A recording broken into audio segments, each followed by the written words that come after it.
Hey everybody, you're on the Geekbox YouTube channel.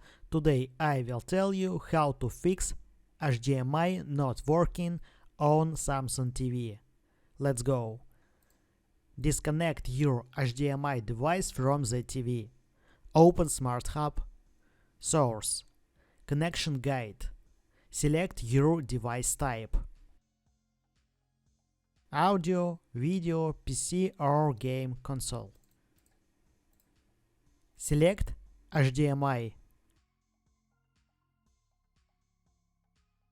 Connect your HDMI device to the TV and the power supply.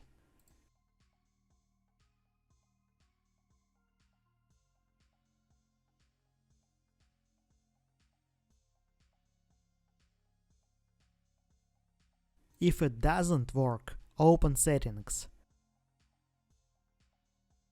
General. Device Manager.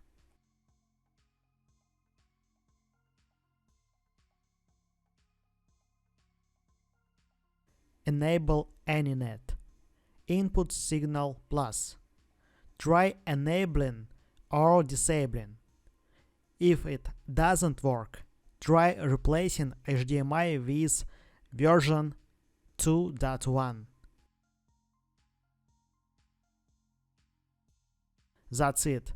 Now you know how to fix HDMI not working on Samsung TV. If I've helped you, please like and subscribe to the channel. Good luck and see you soon.